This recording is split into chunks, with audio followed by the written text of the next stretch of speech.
Sa Jeremiah 23:24, ang tanong po dito ng Panginoon, "Do not I fill heaven and earth?" declares the Lord. Godly wisdom fills the earth, even the so-called non-biblical bodies of knowledge, because all good things come from above. So, maganda po na pinapractice nating mga mananampalataya sa Panginoon, hinahanap natin ang kanyang karunungan, maging doon sa tinatawag natin na secular literature. To be able to examine the poems, the songs, the lines that we like, and find God in it. Also, if you will look deep enough, it is possible that you will find deception and satanic ideas. That's why it is important to apply biblical standards even on literature. Jeremiah 29:13 says, "You will seek me and find me when you seek me with all your heart." At hahanapin ngayon natin ang katuruan ng Panginoon, biblical ideas, sa isang verse na sobrang umuso noong mga 1970s, tinawag na desiderata. So we will look for biblical counsel in desiderata. Heavenly Father, thank you that your wisdom is embedded in many forms of knowledge. We pray that you will give us eyes to see you wherever you choose to reveal yourself. Give us sensitive spirits to be able to isolate your ideas from ideas that do not come from you, but nevertheless to identify your wisdom wherever it is found. Lead us, teach us, and as we ponder what might be called secular literature today, as we screen it through your word, teach us about you, teach us about godliness, and teach us and give us your wisdom. Father, we pray that you may protect us from lies, from evil, from falsehood, and we pray also for protection from deceptions of evil men and evil spirits. As we are gathered in your presence today, we also ask that you may protect our loved ones who are not with us right now. Let your divine love be the roof over our heads and the walls around us. Lead us, Father. Be the speaker. Teach us. Fill us, O Lord, with your wisdom. Walk in our midst. Glorify yourself. Strengthen your people. In the name of Jesus our Lord, we pray. Yung pong word na desiderata, sino sa inyo na nung araw ay na-encounter nyo na itong desiderata? May your hands. Taasan nyo ng konti. Yan, kayong mga, siguro yung mga peace man, mga flower power, di ba? Make love, not war. Yan ang mga generation na nakapagbasa at nakapakinig nitong tula na ito, kung matatawag itong tula. Desiderata is a Latin word that means things to be desired. Ang mga kanais-nais, kaibig-ibig sa buhay. And there's a very brief history of that poem. It was written by a man called Max Ehrmann. He's a poet and a lawyer from Indiana, USA. Sinilang noong 1872 at sumakabilang buhay noong 1945. Around 1959, a group of worshippers in St. Paul's Church in Baltimore, Maryland, used this poem as a part of a collection of a devotional material. Then, it went all over the world at lumabo ng lumabo kung sino ang author. At yung handout na ibinigay po ng church na ito, at the top of that handout was written, Old St. Paul's Church, Baltimore, AC, 1692. Kaya akala nung iba, ang tula ay nakita dito sa simbahang ito noong 1692. Sa katunayan, itong St. Paul's Church was built in 1692. Nilagay lang yung date kung kailan nagawa yung church, but the poem was much, much more modern. Over time, the authorship and date became clouded.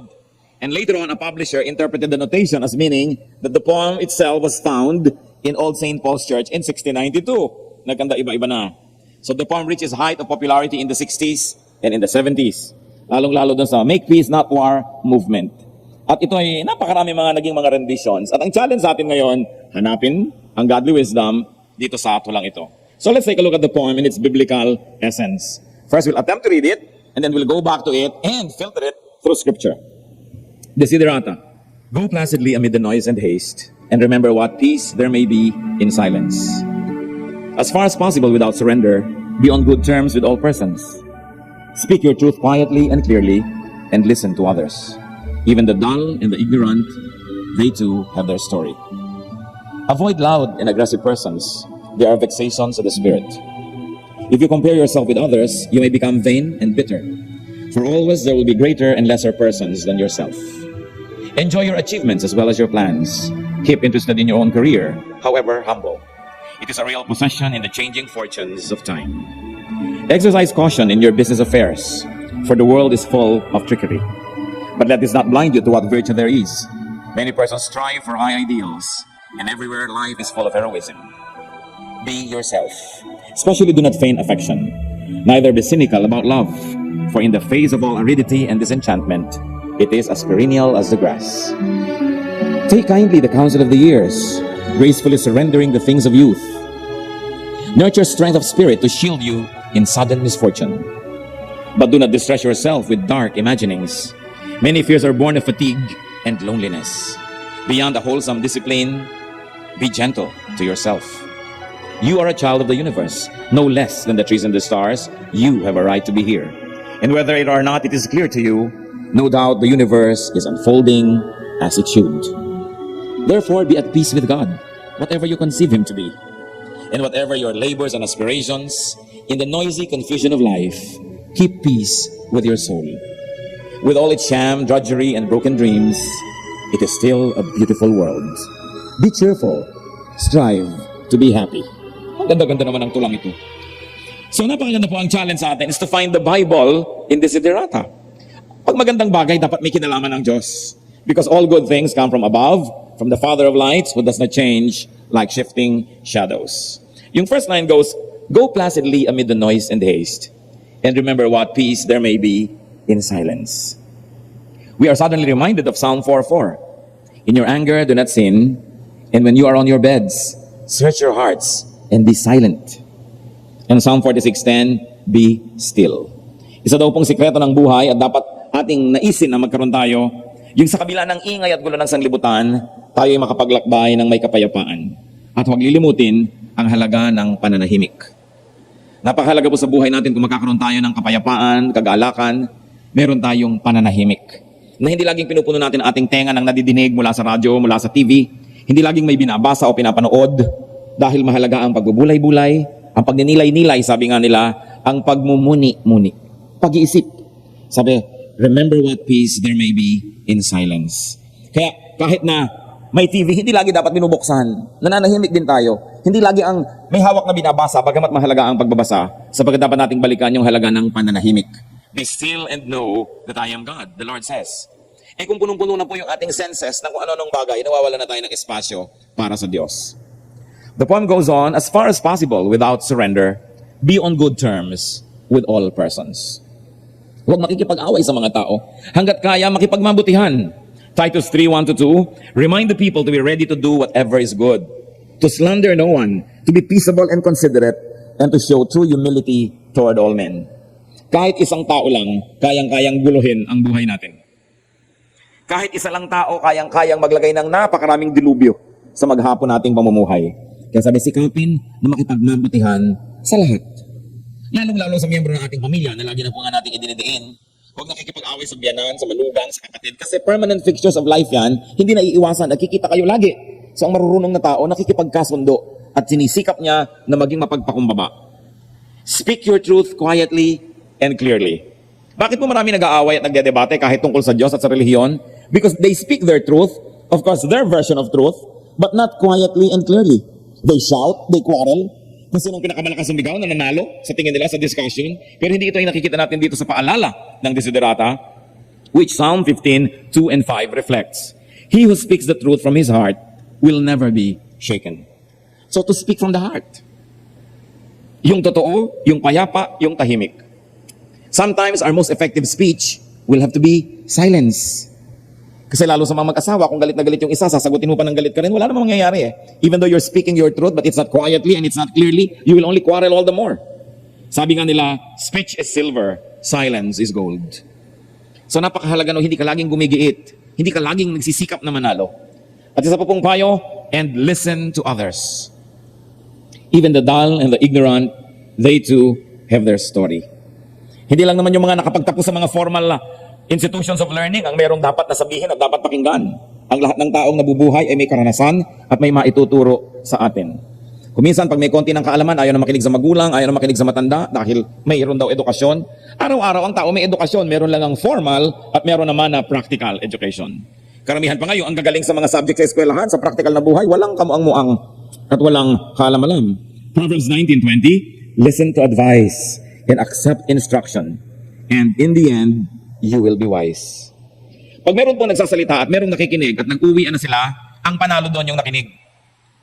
Yung nagsalita, walang nadagdag sa alam niya. At kung meron pa siyang sinabing mali, na ibisto pa niya na hindi pala siya marunong sa kasasalita niya tuloy, nalaman na hindi siya marunong. Pero yung nakikinig lang, may iuwi yung karunungan, o kaya hindi naman siya nalaman ng tao na wala pala siyang alam. You know, when you listen and when you're quiet when somebody speaks, people immediately think you're intelligent.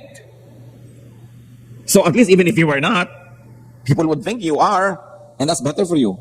Kasi may makinig ka sa payo. Kaya po nag-aaway ang mga tao, analyze natin. Wala namang nakikinig eh. Pareho nagsasalita, sabay, palakasan. So wala naman talagang natututunan. But a desirable thing is to listen to others. Avoid loud and aggressive persons. They are vexations to the spirit. Meron na po ba kayong nakitang tao at sa palagay ko naman meron na pag tahimik kayo, pag dumadating siya, gumugulo kayo. Kahit na kayo kontento, pagdating niya, hindi na kayo kontento sa buhay. Pagka kayo ay nananahimik, pagdating niya, lighalig ang pumapalit sa inyong katahimikan. Sabi, iwasan ang mga taong ito. Proverbs 20:19, avoid a man who talks too much. Pag sobrang madaldal, sobrang malakas magsalita, aggressive ang behavior, iwasan. Iwasan ito. At kung tayo yon, paano tayo iiwas sa sarili? Kailangan magbago ng pamamaraan. Because when we are loud and aggressive, we don't have the time and the chance to learn from others. Lagi na lang tayong nakakapangyari, pero hindi tuloy natin nalalaman ng ibang paraan ng pamumuhay, ibang estilo. Titus 3:9, but avoid foolish controversies and arguments and quarrels, because these are unprofitable and useless.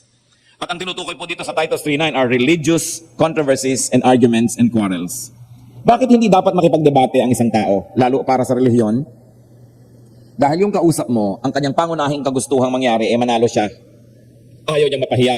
May nakikinig, may nanonood. Paano mo siya matututunan, matuturuan, kahit may nasabi ka na sa palagay niya ay tama, magbumukhang talo siya pag nakinig siya. So ang gagawin niya, he will outshout you, he will outsmart you, so that he will be feeding his audience. If you really would like to teach somebody, do it privately. Wala siyang pride na kailangang alagaan, at wala siyang dapat audience sa pagpasikatan. Kaya hindi dapat nakikipagdebate ang mga anak ng Diyos. Walang makikinig kasi yung kausap mo ang kanyang gusto manalo. At ikaw din gusto mong manalo. Maaaring may sasabihin siyang tama, hindi mo rin papakinggan dahil gusto mo rin makapuntos. So nothing happens. Isa pa po mga kapatid na nakikita ko na napakasama ang epekto sa buhay, yung sinabi sa Desiderata. If you compare yourself with others, you may become vain and bitter. For always there will be greater and lesser persons than yourself. Huwag ihahambing ang sarili sa iba. Pag mahilig po tayong magkumpara ng sarili natin sa iba, either yayabang tayo dahil ako ikumpara natin to sa mga mas konti ang katangian, o tayo naman ay biglang malulungkot at madidiskontento dahil na ikukumpara natin ang sarili natin dun sa mas maraming mga katangian. Sabi, laging merong mas marami at mas konti. So huwag ka nalang mag-compare, useless. Ang dapat mong isipin kung ano yung binigay sa'yo ng Panginoon na kakayahan, yun ang iyong palaguin, yun ang iyong pagyamanin. And if you're going to compare yourself with yourself. So gusto niyo tingnan yung performance nyo ngayon sa performance nyo last week, last year. Magandang comparison yun because you will know if you're improving. But don't compare yourself with others. It's a useless enterprise. Kaya napakarami mga tao nasisira ang kanilang personalidad because by comparing themselves with others, they come to a conclusion, a sad one, that they have so much less than what other people enjoy. Sabi nga nung isang sonnet ni Shakespeare, comparing this man's art and this man's scope with what I most enjoy, contented least. Sabi niya, when in disgrace with fortune and men's eyes, I all alone beweep my outcast state.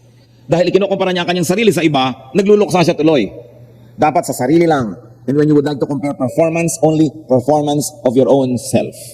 Romans 14:12, so then, each of us will give an account of himself to God. You will not account for your neighbor will not account for you. You will give to God an account for yourself. So kailangan ang bantayan po natin yung sarili nating kakayahan, sariling improvement, sariling ikabubuti sapagkat magsusulit tayo sa Diyos para sa ating personal na ginawa sa buhay na ito. At sa dinami-rami daw po ng mga magagawa, huwag kakalimutan, enjoy your achievements as well as your plans. Keep interested in your own career. However, humble. It is a real possession in the changing fortunes of time. So kung may achievement daw po ibinigay sa atin ng Panginoon, enjoyin natin. Huwag yung, ang iniintay mo, yung achievement na hindi pa nangyayari. Kaya yung mga tao hindi sumasaya dahil ang kanilang laging hinahangad, yung wala pa, hindi nila tinitingnan yung nandyan na at naibigay na ng Diyos. Sabi, enjoy your achievements. Keep interested in your own career, hindi yung career ng iba. Heto na naman, magko-compare ka na naman sa career mo, sa career ng iba, yayabang ka na naman, ululungkot. Sabi, focus on your own career, but be humble. Hindi ibig sabihin that you focus on your own career para ka magyabang. Sabi ganoon, napakalaking blessing yung marunong ka magpasalamat sa dumarating sa'yo at ini-enjoy mo kung ano yung nasa iyo. Pero di po ba mga kapatid, laging yung order ng mga tao sa kabilang mesa sa restaurant, laging mukhang mas masarap sa order nyo? Hindi nyo ba nararanasan yan? At kadalasan, laging yung misis ng iba, para mas maganda sa misis nyo, ayaw nyo maaminin. Sabi ng iba naman, aba syempre, yung mister doon ng iba, mas mukhang may itsura kaysa sa mister ko. Lagi na lang yung bahay ng iba mas maganda. Sabi nga nila, The other man's grass is always greener. The sun shines brighter on the other side. Kaya ang mga tao hindi na sumasaya kahit kailan. Kung ano pong ibinigay na kakayahan sa atin ng Diyos, at kung ano ang naiuwi nating pagpapala galing sa kakayahan na yon, enjoy it. Ecclesiastes 3:22. So I saw that there is nothing better for a man than to enjoy his work, because that is his lot. Kung ano yung trabaho mo, enjoyin mo, kaysa reklamo ka ng reklamo. Pag lunes na naman, magtatrabaho na naman ako. Tanggalin mo naman sa trabaho, iyak-iyak. Nakapila agad sa iba para magtrabaho na naman, pero lunes na naman.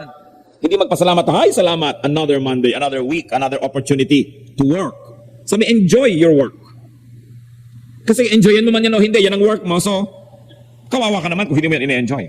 Gumawa ka ng paraan para maging enjoyable yan. Ecclesiastes 5:19, moreover, when God gives any man wealth and possessions and enables him to enjoy them, to accept his lot and be happy in his work, this is a gift of God. Sabi, pag binigyan kayo ng Diyos ng kayamanan at mga ari-arian, at binibigyan pa kayo ng kakayahang ma-enjoyan, aba, pasalamat kayo, tanggapin ninyo. Magbunyi kayo at enjoyin ninyo. Binibigyan kayo ng Diyos ng magandang plato, anong ginagawa daw sa cabinet? Inaamag. Tapos kumakain kayo sa tansan, sa styrofoam, sa mga lata. Ang gaganda ng mga kutsara, tapos nandun lang sa estante. Tapos anong ginagamit inyo? Yung mga tinidor na liko-liko. Hindi mo na malaman kung ito ba ay sanga ng puno o tinidor. Bakit nga ganun? Ang daming bahay, maraming gamit, ayaw nilang gamitin. Ang daming magagandang kumot, inaamag doon sa cabinet. Mga bedspread na magaganda, tapos ang ginagamit yung mga lalagyan ng BMEG feeds. May magagandang silya, tatakpan ng plastic, tapos nakaupo sila sa monoblock. Ang ganda-ganda ng kusina, pero nasa dirty kitchen ang pamilya at doon gumagawa. Bakit? Binigyan kayo ng Diyos, enjoyin nyo. Sabi niya, baka maluma. Ano po ba ang mahalaga? Ano ang sulit? Yung magandang naluma dahil ginamit o yung magandang hanggang mamatay kayo maganda dahil hindi nyo naman ginamit? Small is the worth of beauty from light retired. Bid her come forth, suffer herself to be desired, and not blush so to be admired. Sabi ng isang high school poetry. Kung maganda ilabas, gamitin, enjoy it. Magandang blessing yan ng Diyos. Mga kapatid, hindi ko po maintindihan yung iba kung bakit may mga unan na saksakan ng titigas. Hindi mo alam kung ito ba ay troso, o bigas, o palay. And if you have to sleep 8 hours a day, brothers and sisters, that's 1/3 of your life. If you live to be 60, that means 20 years kayong nakahiga. Bakit hindi gandahan ang mga unan? Hindi magpundan ng mga magagandang mga sapin? Samantalang ang tagal-tagal yung nakahiga doon. And the quality of your sleep determines the quality of your waking hours. So dapat yung pagtulog natin, lahat ng ginawa, pwede mo nang ilagay dyan. Yung ang gaganda ng mga pantulog kasi hindi ginagamit. Kung ano-anong ginagamit na pantulog lamang. Bakit ang dami nating gamit kung kailan na lang namatay na pamburol pala? Enjoy what God gives you. So niya, paano kung nagamit ko na? Well, kung nalulugdan kayo ng Diyos at naluma na yan, papalitan niya ng Diyos because His blessing is new every morning. Kaya hindi tayo nabibigyan ng new, hindi niya naman niluluma eh. When your hands are holding on to old blessings, they will never be empty enough to receive new ones. Kapag may blessing, gamitin, ipamigay agad para empty, lalagyan na naman ng Diyos kasi gusto niyang lagyan. Parang ilog din yan. The reason why a river is clean because it flows. You know why it flows? Kasi hindi nakabara. Pagdating ng tubig dito, ibibigay agad doon. Pass ng pass. Pero oras na binarahan nyo yan, mamaya luma na, it becomes stale. So don't hang on to stale blessings. Yung magaganda yung damit, gamitin. Yung magagandang tuwalya, gamitin. And then, Desiderata advises us, exercise caution in your business affairs. For the world is full of trickery. Napakarami daw pong 1, 2, 3 sa mundo. Napakaraming pandaraya. At tatandaan nyo ito, inuulit-ulit natin, ang pinagtitiwalaan nyo lang ang pwedeng mandaya sa inyo. Kasi walang chance yung hindi nyo pinagtitiwalaan. Sabi, exercise caution in your business affairs. Yung mga magkukumpare, magdinegosyo, sama-sama, tapos after 1 year, nagbabarilan. Mga magkakamag-anak, magsososyo-sosyo, tapos nagkakagalit. Kasi hindi nagkaroon ng enough safety measures for everybody. At tulad ng lagi nating binabanggit, kasi sa dami na po ng masaklap na kasaysayan na alam ko nangyayari sa ating paligid, never be a guarantor. Proverbs 11:15. He who puts up security for another will surely suffer. But whoever refuses to strike hands in pledge is safe. Ito pong to strike hands in pledge is a ritualistic gesture. Ibig sabihin, nangangako kayo na magiging guarantor ng utang ng iba. Sabi ng Proverbs, huwag kayong magagaranti ng utang ng iba. You will surely suffer. Anong klaseng suffering? Number 1, pag hindi niya binayaran, kayo magbabayad. So may magagalit sa akin eh. Magkakagalit din kayo pag hindi na siya nagbabayad. So magkagalit na kayo ngayon, hindi ka pa nawalan.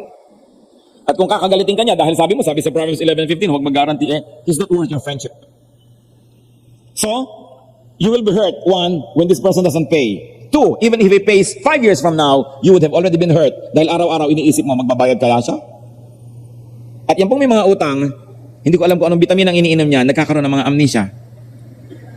Kayong nagpautang, tandaan niyo yung utang niya, pero siya parang nalilimot. Kaya kayo pa ngayon ang lagi nagpapaalala, nahihiya pa kayo, ipapaalala ko kayo, sisingilin ko kayo, nabaligtad kayo pa ngayon itong nangliliit at nahihiya. Kasi nililimot niya ang kanyang utang. Kasi sabi, huwag kayong magpapaseguro para sa iba. At saka, hindi naman tayo Diyos, bakit kayo mag-guarantee? Nakakatiyak ba tayo na may pera tayo in the future na kaya natin bayaran yon? Kahit ngayon meron, bukas ba sigurado tayong meron? Sabi, don't be a guarantor. At maraming mga nagbubuyo sa atin sa mga negosyo, lalong-lalo kung sila ang makikinabang. Marami tayong kamag-anak na magnegosyo ka ng ganun. Ate, magnegosyo ka ng ganito, sabi ng kapatid mo, kasi siya ang makikinabang. Pag magtayo ka ng palaisdaan, akong bahala. Nako, kung hindi kayo ang titindig doon at magbabantay araw-araw, huwag kayong magtatayo ng palaisdaan dahil picnic ng picnic ang inyong mga bantay. Panay ang bigay sa mga kapitbahay. Kayo ang bayad ng mga pakain ng mga isda na yan at lahat. Pagka hulihan na ng isda, wala. Huwag kayong magnenegosyo na hindi nyo alam ang pasikot-sikot. Alam ng bayaw nyo, naku, magkakagalit lang kayo ng bayaw nyo 3 years from now. Huwag nyo na ngayong pagbigyan yan. Yung alam ng kapatid mo, alam ng pinsan mo, tapos hindi mo alam, naghahanap ka ng sakit ng ulo. Huwag kayong magnenegosyo na pag iniwang kayo ng tao, hindi nyo kayang paandarin. Kasi madadaya kayo ng hindi nyo alam. Proverbs 12:5, the advice of the wicked is deceitful. Marami na pong ganyan, magkakapatid, susulsala ng mahirap na kapatid, yung medyo may pera-pera, magnegosyo ka ng ganito, akong gagawa. Tapos nauubos. Remember, only those that you trust can deceive you. So Desiderata goes to say, exercise caution in your business affairs. For the world is full of trickery. But let this not blind you to what virtue there is. Many persons strive for high ideals, and everywhere life is full of heroism. Sabi, bagamat kayo'y wise, huwag naman sobra to the point na wala na kayong makitang mabuti sa mundo at pagdududahan nyo na ang lahat. Sabi ganun, punong-puno pa rin ng kabayanihan ng buhay at marami pa ring bayani. Kailangan lang, huwag kang agad-agad nagtitiwala. Kahit po yung propeta, gusto na niyang mamatay dahil akala niya siya na lang ang natirang propeta. Pero sabi sa Romans 11:4, sabi ng Diyos sa kanya, huwag kang magdrama dyan. I have reserved for myself 7,000 who have not bowed the knee to Baal. So marami pa kayo, hindi ka nag-iisa. Akala mo lang yon. Circulate, open your eyes, be prayerful, be sensitive, and you will know that there are still many heroes. Marami pang mga dakilang tao, kahit hanggang ngayon. Marami pang mabubuting kalooban. Kaya lang, suriin muna bago lubos na magtiwala. Desiderata goes on, be yourself. Especially, do not feign affection. Sabi, magpakatotoo ka. Kung ano lang ikaw, yun na. Pag nagkaroon ka ng kaibigan na ikaw ay ikaw, magiging kaibigan mo yun habang buhay dahil ang nagustuhan niya yung totoo na eh. Pero kung ikaw ay nagpanggap pa para lang tanggapin nila, pagdating ng araw na nalaman nila ang totoo tungkol sa'yo, itatakwil ka rin nila, mawawala rin yan. So huwag mo nalang simulan kung mawawala rin. Pero kung ikaw ay ikaw na, ano man ang mangyari, yung nagmahal sa'yo, yung gumusto sa'yo, yung tumanggap sa'yo, hindi na maiiba yun kasi ang inibig na nila ay yung totoo. So be yourself. At huwag magkapanggap na ikay maibigin kung hindi naman. Sabi, do not feign affection. Huwag kang kunwari mapagmahal na hindi naman talaga. At nagpapanggap ka mahal mo isang tao, hindi naman pala totoo. Sabi sa Romans 12:9, love must be sincere. Sincere. Lalong-lalo yung mga lalaking nanliligaw, kung talagang hindi mo naman gusto, huwag mo siyang pasakayin. At ganoon din naman yung mga babae. Hindi mo talaga gusto, yung totoo lang. Kasi may nasasaktan, may napapasubo, may nahuhulog ang loob. Kailangan yung totoo lamang. Pero dahil naman dyan, huwag naman sobrang maging negative daw ang pananaw. Neither be cynical about love. For in the face of all aridity and disenchantment, it is as perennial as the grass. Sabi, huwag kang maging negative about love. Kung isa kang nabigo, hindi ibig sabihin lagi kang mabibigo. Kung nasaktan ka na noon, hindi ibig sabihin lagi kang masasaktan. Kaya lang, wiser now, but open yourself to possibilities. At maaaring ito ay payo sa mga taong umibig, ngunit nabigo o nasaktan, pero hindi naman ibig sabihin na isasara nyo na inyong pinto sa pag-ibig habang buhay. Dahil, napakaraming pag-ibig at napakaraming umiibig. You know why? Because God is love. 1 John 4:16, and so we know and rely on the love God has for us. God is love. God can love us through many people. So mahirap yung nagsasara ka agad kasi hindi ka na tuloy maibig ng Diyos through people. And 1 Corinthians 13:8, love never fails. So continue to believe. Huwag hayaan na minsang nadala ay masasara ka na ng iyong buong puso. Sabi nga nila, muling buksan ang puso. Hindi lahat ng tao ay pare-pareho. Kung merong nanglilang sa atin ay meron naman sigurong nakalaan para tayo ay pagtapatan at mahalin. Kaya kailangan lang wise, but never be cynical and never be negative about life. Nagkataon lang na yun ang iyong naranasan, pero hindi yun ang lahat-lahat sa buhay. Take kindly the counsel of the years, gracefully surrendering the things of youth. So, take kindly the counsel of the years. Kung anong dinadala sa iyo ng buhay, at ikaw'y tumatanda, buong ina mong bitawan yung mga dapat nang bitawan dahil hindi na bagay sa edad mo. Pati yung itsura, syempre maalang namang 70 ka na, tapos mukha kang 20, isipin ng tao, mangkukulam ka. Sabi, ano kaya ang kulam nito? Bakit ganitong itsura niya? So, hindi naman masamang magmukhang matanda ang tao, basta may pinagkatandaan. Minsan po, when I was in college, I would join mga youth exchanges. And one time, I was in Germany for a youth exchange with German youths. So, we were staying with German families. At minsan, merong reception ang Philippine Embassy sa Bonn. Nasa Bonn pa na ng Embassy ng Pilipinas. At merong reception. At yung aking foster mother, nag-aalala siya. Sabi niya parang ayoko yatang pumunta doon sa event na yan. Sabi ko, bakit ayaw niyo pumunta? Sabi niya, kita mo naman yung kamay ko, ang pangit-pangit. Sabi ko gano'n. Nakakahiya na pupunta tayo doon tapos ganito yung kamay ko. Sabi ko, bakit doon pumangit yung kamay nyo? Pangit nga, pero bakit nga? Kasi, biruin mo lang, dumampas siya sa gera. Kung ano pinagkagawa niya ng gera para mabuhay, dalagita siya noon. Pagkatapos nagkaroon siya ng pamilya, 3 anak, nasaksakan ng mga batugan. So siya lahat ng gumagawa sa bahay, nagluluto, naglalaba. Nagkaganon-ganon ang kamay. Sabi ko, di pangit ang kamay niyo. Kasi kamay yan ng isang napakabuting asawa, napakabuting ina. At hindi ko siya inuuto. I really meant it. Sabi ko, if I found a woman your age who is not wealthy, who is not surrounded by servants, who has raised 3 children and had a husband, at kung pagkaganda-ganda pa rin ang kamay niya, magdududa naman ako kung napaglingkuran niya mabuti ang kanyang pamilya. Liban na lang nagugwante siya at marunong siya talaga mag-ingat. Meron naman ganon. Pero sabi ko, alam nyo, trophy ang kamay na yan. Kasi ipinaglingkod. So hindi pangit. Ganon din yung pagtanda. Hindi naman kailangang takpan lahat yung mga kung ano-anong mga baku-baku sa mukha. Dahil kung yan ay dahil sa problema niyo sa inyong pamilya, sa pagsisikap, hindi yan pangit. One of the most beautiful ladies that I know, pagka-sunburn niya, dahil alam nyo, meron silang farm. Malaki naman yung farm, 300 hectares. Pero, hindi siya nag-aatubili na pumunta doon, makitulong, magtrabaho, at sunburn. Pero ang ganda-ganda niyang tumindig. Ang ganda-ganda niya, hindi dahil lang puting kanlong siya at namumutla. Kasi, kitang-kita mo na yung pagkatao niya, yung buhay niya, iginugol niya sa tama, sa maganda, hindi laging nakakubli ng nakakublit, naka-exempt ng naka-exempt sa gagawin dahil baka masira ang kutis. Ngayon, marami naman sa inyo na kahit ang sisipag nyo, na-maintain nyo pa rin yan, di doble blessing yan. Pero, kung hindi man nagkaganon, hindi dapat itinatago yung ganon. So take kindly the counsel of the years. What the years bring to you is a part of you. No? At saka yung iba, ilang taon na po kayo dahil nag-birthday? Naku, huwag mo nang itatanong. Bakit? Lampas 50 na ako, lampas 60. Hindi po ba dapat yung ipagsigawan sa mundo na humaba ang buhay nyo? Dahil meron mga namatay na ng 17 anyos pa lang, 11 anyos, meron pa nga hindi na ipanganak na matay na. Tapos kayo, inililihim nyo na 70 kayo. Anong nakakahiya doon? Parang mali. Nakakahiya sa Diyos, dapat yatang patayin na kayo. Ayaw nyo palang tumanda. Di ba? Kaya masasabi yung 70, 71, 80, 35, 40, bakit di kinakahiya? Dahil nagpapa-apekto tayo sa culture ng Hollywood. Yung pagsamba sa kabataan. Pero anong kulang sa kabataan? Walang wisdom. Wala kang mapapala. So maganda yung may edad. No? Hindi kailangang laging takpan. And we must gracefully surrender the things of youth. There's nothing more pathetic than people who are very old pretending to be young. Hindi bagay. Off talaga. 1 Corinthians 13:11, when I was a child, I talked like a child, I thought like a child, I reasoned like a child. When I became a man, I put childish ways behind me. May panahon na binibitawan yung pangkabataan. Hindi yung alangan na yung edad mo, nagkukunwa ka pang teenager. Lalo lang nagiging awkward, lalo lang bumababa ang yung halaga. Kasi ibig sabihin, hindi mo pinapahalagahan ang sarili mo at ang ginawa sa'yo ng panahon at ng Diyos. It's a trophy to grow old. We must be glad that we grow old because not every person has that opportunity. Nakita yung mga nangyayaring tragedy sa ating bansa. Kaliliit na mga bata, inaanod ng ilog, natatabunan ng mga bato, ng mga bundok, nasasagasaan ng tren. Tapos ikaw, ikakahiya mo na 60. Aba, mag-resign ka na sa Diyos kung ayaw mong masabing 61. Kasi nakakahiya sa Diyos yun.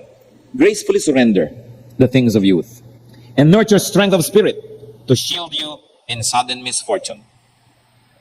Ang bukas, hindi natin alam. Walang nakakaalam yan.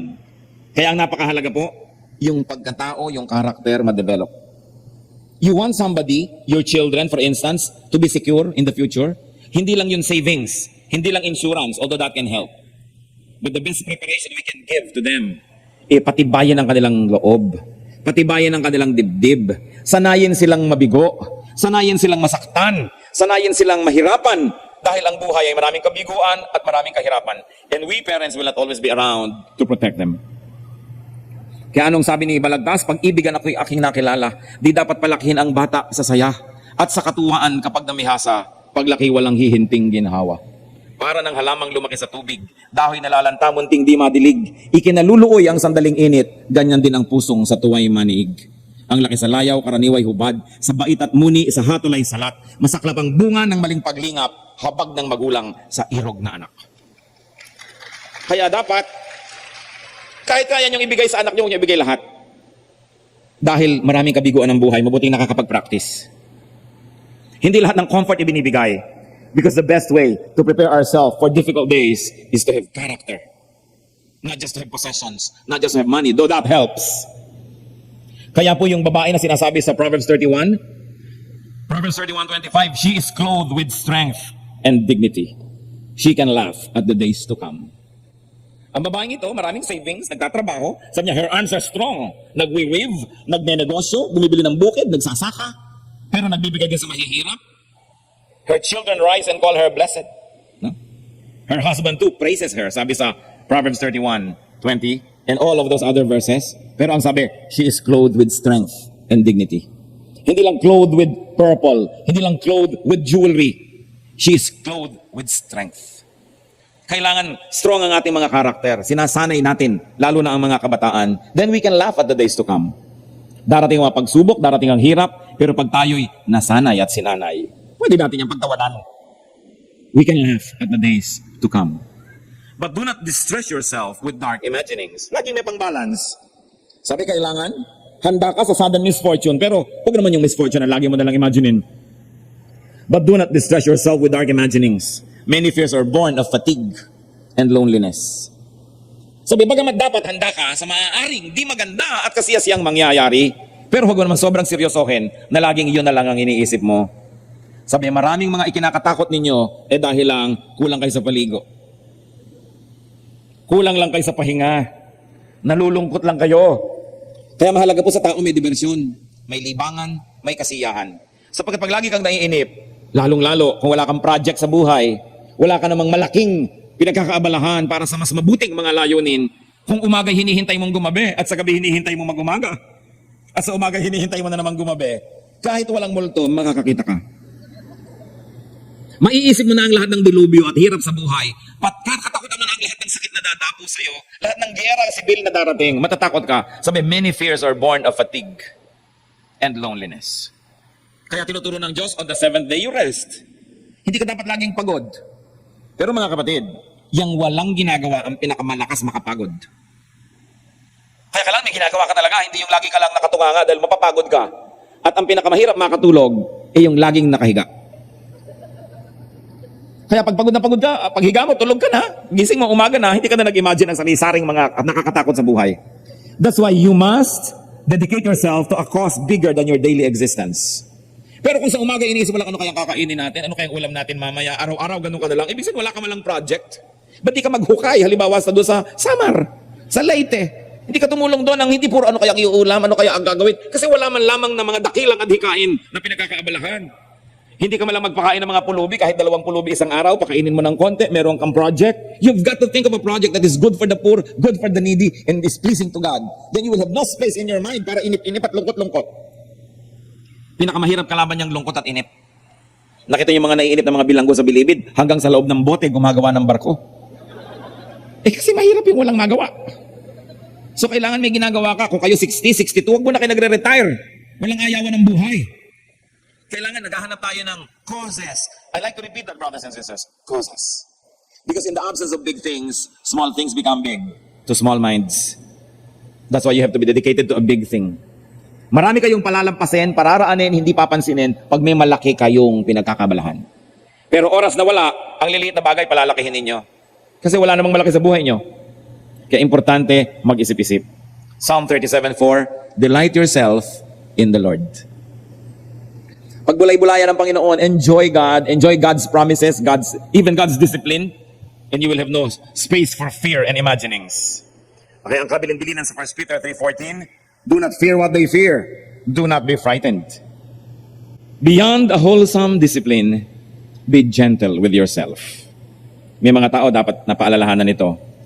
Sobra. Many people destroy their health, no? To make money. Then later on, they have money and they destroy their bank accounts to be healthy. So kailangan mabait ka sa iyong sarili. Kahit meron tayong pangarap, meron tayong ambisyon, meron lang kaya ang katawan na gawin sa maghapon, don't do more than what you were designed by God to do. Meron lang kaya sa loob ng isang linggo, at isa sa mga utos ng Diyos, magpahinga. 1 Timothy 6:10, for the love of money is the root of all kinds of evil. Some people eager for money have wandered from the faith and pierced themselves with many griefs. Maraming mga tumusok sa kanilang puso na mga kasakitan dahil sa sobrang pag-ibig daw sa pera. So be kind to yourself. Be gentle with yourself even though you are driven by ambition. Recognize the limits that our Creator, our Designer, has set on the human body, on the human emotion. So kailangan marunong magpahinga ang tao.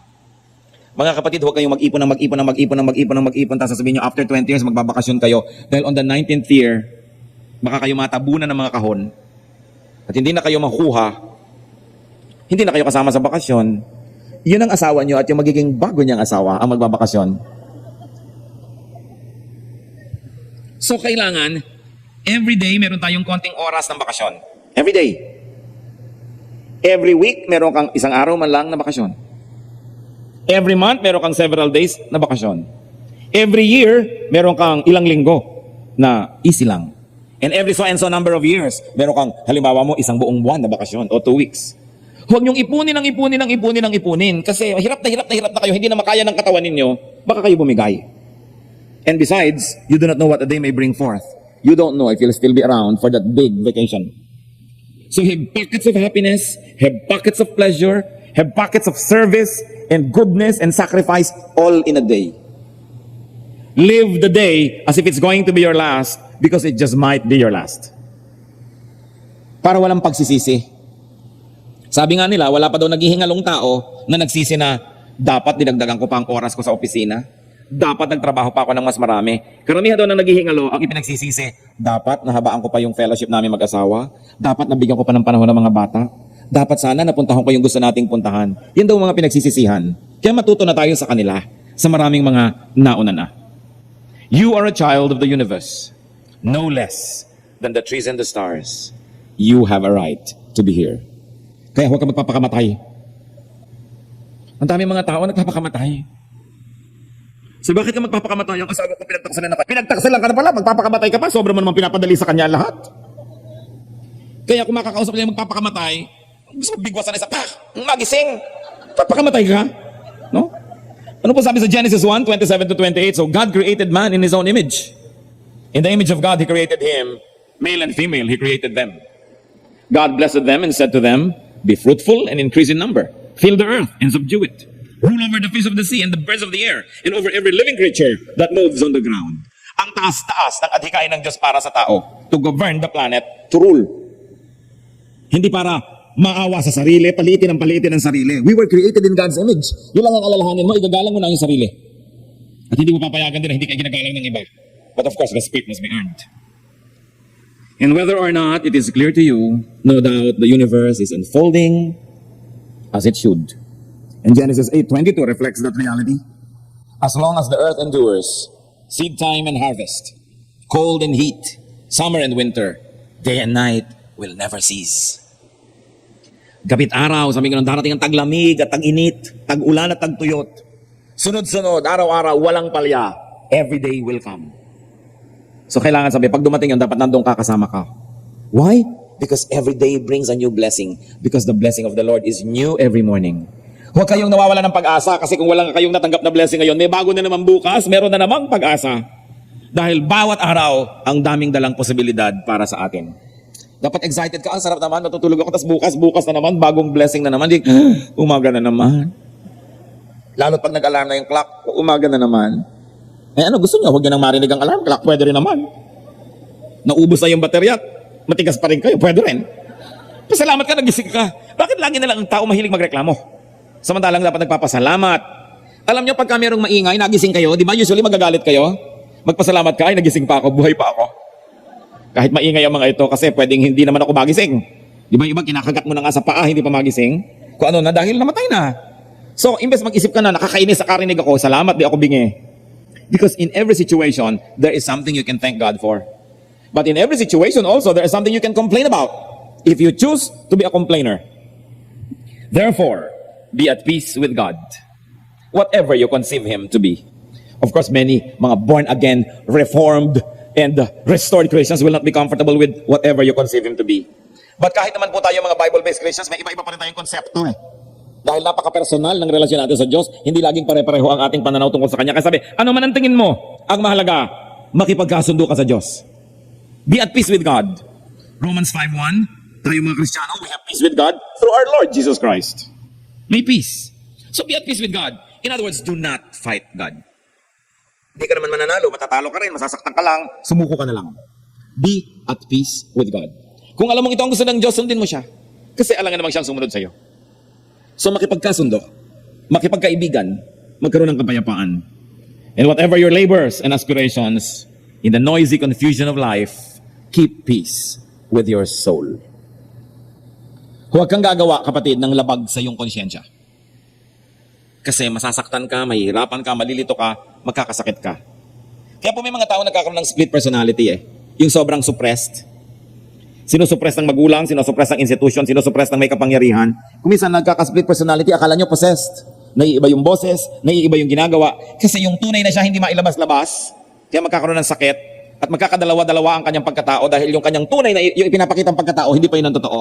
Kaya pinipilit lumabas ng totoo, nasisira siya. Kaya mga magulang, do not suppress your children. Well, with discipline, we give them parameters in which they can move. But pero hindi natin pinipilipit yung personalidad nila na sumunod na lang sa kagustuhan natin. Kasi kadalasan yun, ang nagkakaroon ng ganyang masamang bunga, they become split personalities. Na ibang-iba yung nakikita mo, ibang-iba yung totoo. Huwag tayong gagawa ng labag din sa ating konsyensya kasi uusigin tayo nun.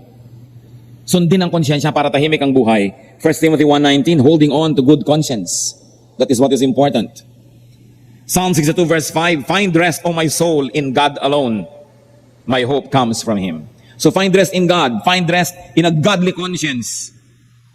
Pagka po kayo nabubuhay ng labag sa inyong konsyensya, kahit maganda ang inyong kama, hindi kayo makatulog. Kahit masarap ang pagkain, wala kayong gana. Kahit maganda yung view, lampasan ang iyong tingin. Kasi hati ang loob. Mahalaga ang tao, buo ang loob, isa ang loob, hindi hati. Sundin yung makadiyos na konsyensya. With all its sham, drudgery, and broken dreams, it's still a beautiful world. Totoo nga naman. Kahit na maraming kadayaan, maraming mga reklamo, maraming mga gumuhong mga pangarap, masarap pa rin mabuhay. Maganda pa rin ang buhay, lalong-lalo sa mga nasa Panginoon. Psalm 39 verse 7, but now, Lord, what do I look for? My hope is in you. And if our hope is in God, it's a beautiful world. Because God is beautiful. And God has beautiful plans for each one of us. Kung tayo lamang ay susunod at makikiisa sa Kanya.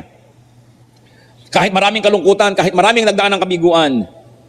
Psalm 30:11, you turned my wailing into dancing. You removed my sackcloth and clothed me with joy. Hinuhubad mo ang aking pagluluksa at dinadamitan mo ako ng kagalakan, kasiyahan. So kung tayo man po dumadaan sa mga malulungkot na mga kabanata ng ating buhay, huwag kayong bibigay, huwag kayong susuko dahil ang lahat ng yan ay may wakas. God is our hope. You don't know what the future holds, but you know who holds the future. God. Therefore, the future is beautiful. And life is beautiful. Huwag kayong padadaya sa emosyon. Huwag kayong padadaya sa kalungkutan. Nadaya lang kayo ng business partner, naiwan lang kayo ng inyong boyfriend o girlfriend. Sasabihin nyo na wala nang kwenta ang buhay. Yun lang ba ang buhay? Meron pa mga pastor, hindi po ako mabubuhay, iniwan po ako ng asawa ko. Ilang taon ka ba nung may asawa mo? 20 po. Nabuhay ka nung 0 to 20? Tapos ngayong nakilala mo siya, hindi ka na mabubuhay pa? Bagong mo nga yan nakilala, nabuhay ka na nun eh. Nung bang hindi mo pa sa kilala, nasarapan ka kumain, opo. Nag-enjoy ka sa buhay, opo, kalimutan mo siya na mag-enjoy ka uli. Hindi mo dapat na itali yung buhay mo sa taong ayaw sa'yo.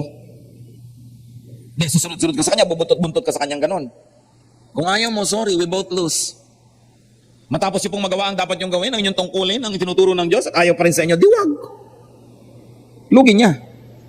Kailangan pinapahalagahan natin ating sarili. Hindi naman tayo nagiging mayabang, pero yung hinahayaan na para kayong yagit-yagit at inaapi-api kayo dahil mahal nyo. Dahil ang Diyos mahal tayo, hindi tayo inaapi. At yung nga iba ay hindi magpapaapi sa Diyos, ayaw pa sumunod sa Diyos, pero nagpapaapi sa tao. Yung pag-ibig sa tao may hangganan, mga kapatid. Pagka yung sarili mo ng dignity ang mayuyurakan at nalilimutan mo na yung pagkatao at yung halaga bilang taong nilikha ng Diyos, kalimutan ng pag-ibig. E tayo po ng mga Pilipino, sobrang sentimental. Naku po, sikulimutin mo na yan, iha. Nahulog na po ang loob ko. E damputin mo yung loob mo. Nahulog na pala eh. Ang dali-dali mo naman kasing mahulog ang loob, binigyan ka lang ng balot. Nahulog na yung loob mo. Eh may nakasulat po kasing I love you doon sa puti. Naku, ganun lang ba yan? Mga kabataan na mga narito pa, huwag kayong agad-agad na umiibig. Ha? Huwag nyo kayo nahuhulog agad ang loob. Titingnan nyo muna. Kasi mahirap makarecover. No? Be wise. Pag nakita nyo na yung tama, at saka nyo nalang ihulog yung loob na yan. Pero talaga naman, makantahan lang ng konti, matexta ng konti, yun na. Sabi, my hope is in you, O Lord. Hope in God, not in people. Dahil pagka-tao lang ang inasahan mo, kawawa ka kapatid. Kahit hindi ka pagtaksilan ng tao na yan at biglang namatay, kawawa ka pa rin. Eh kung pinagtaksilan ka na namatay pa, doble. So anong sabi pa ng desiderata sa ending? Be cheerful. Strive to be happy. Ang ganda ng sinabing strive. Hindi lang sinabing be happy, strive to be happy. Pagsikapan mong sumaya. Kasi yung iba naman nagsisika pero para malungkot. Magpapatagpag ng malungkot. Magbabasa ng malungkot. Didiliman ng ilaw. Magkukulong sa kwarto. Iiyak ng iiyak. Magpapagod na rin lang kayo. Magpagod kayo para sumaya. Sabi, strive to be happy. Ecclesiastes 3 verse 12, sabi ni Solomon, pinakamarunong na taong naglakad sa balat ng lupa. I know that there is nothing better for men than to be happy and do good while they live. So hindi lang yung be happy because you're doing bad. To be happy and to do good while they live. Godly and biblical wisdom is everywhere. Inaasahan ba naman natin na makikita natin yan sa desiderata na yan? So this is just an example. Let's open our eyes and see God and see God's work all around us. Kung meron kayong favorite song, itest nyo. Ano ba yung mga biblical ideas dito? Kasi meron din satanic verses dyan. No? May mga suicide is painless. Alam niyo yung kantang yan? It brings on many changes. Hoy, galing to kay Satan, hindi to galing kay Lord. So dapat sinusuri din natin yung literature, mga tula, mga kasabihan, everything. Sa Matthew 24:32 nga, pati sa puno, dapat kang mag-aral eh. Sabi ni Lord, now learn this lesson from the fig tree. Kahit sa puno, makakakuha ka ng mga senyales. So learn the lesson from desiderata, from poetry, from many things, from everything. Sabi sa Bible, seek and you will find. In Jeremiah 29:13, you will seek me and find me when you seek me with all your heart. Thank you, O Lord, that we can find your wisdom everywhere. Salamat po na maging sa magandang tula na ito ay nandun ang mga katuruan nyo. Because all good things come from above, we cannot but conclude, O God, that you were the inspiration when this poem was written. Turuan mo rin sana kami, Panginoon, gumawa ng maraming tula. Mga kanta na ipinagdiriwang ang kabutihan nyo at kagandahan nyo para magamit nyo rin para mag-bless sa iba. Turuan nyo po kaming suriin ang mga gusto naming kanta kung ito'y galing sa inyo o sa iba. At kung galing sa inyo, alin doon at bakit. Nawa, Panginoon, sa aming buhay din, tulad ng magagandang mga tula at kantang yan, maging blessing kami sa iba. Teach us to see your mighty hand at work around us. Teach us to identify you and your goodness. Teach us, O God, to see you. Magbulay-bulay tayo sa ilang saglit ng katahimikan. Pakinggan natin kung ano pa ang personal na mensahe na ipinababatid sa atin ng Diyos. Karagdagan sa mga napag-usapan na natin. Enjoy God's presence in silence.